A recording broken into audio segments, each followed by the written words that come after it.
రైతు నగరం గ్రామ ప్రజలు మనుషులను ఖననం చేయుటకు అప్పుడు తలా 10 రూపాయలు చందా వేసుకొని ఎవరు చేతనైనంత వరకు ప్రజలందరూ కలిసి శ్మశానం ఏర్పాటు చేసుకోవడమైనది.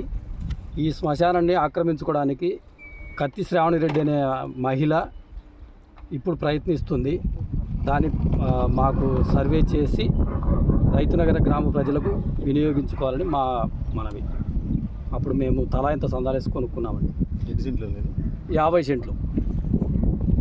ఇప్పుడు ఆక్రమణకు గురైందా?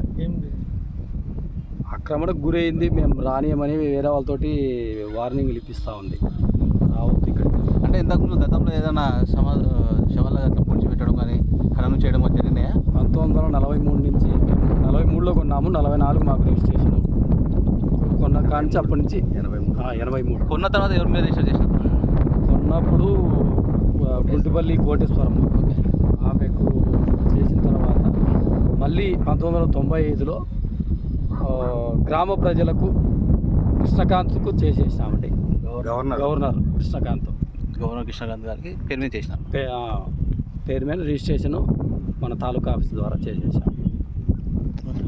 అందరూ రైతునగర్ గ్రామ ప్రజలమే 40,000 క్రితము సందాలు వేసుకొని కష్టపడి మా కోసం ఈ శ్మశానం ఏర్పరచుకున్నాం. కాబట్టి ఇప్పుడు ఆమె కత్తి శ్రావణి రెడ్డి గారు దీన్ని ఆక్రమించుకోవాలని చూస్తున్నారు. కాబట్టి మీరు దయచేసి మాకు న్యాయం చేయాలని మా రైతునగర్ గ్రామ ప్రజలందరం కోరుతున్నాము.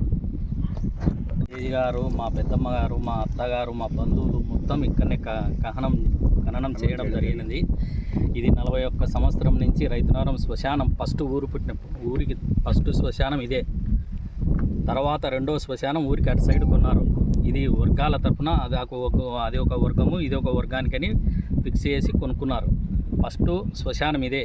ఇప్పుడు కత్తి శ్రావణి అనే ఆమె 41 సంవత్సరాల తర్వాత వచ్చి ఇది నాది అని దీన్ని చుట్టూ బౌండరీ వేసి శ్మశానంలోకి ఎవరిని రానియకుండా ఇబ్బంది పెడుతుంది. ఇటు సైడు రైతులు పోయే వాళ్ళని కూడా ఇబ్బంది కలిగిస్తుంది.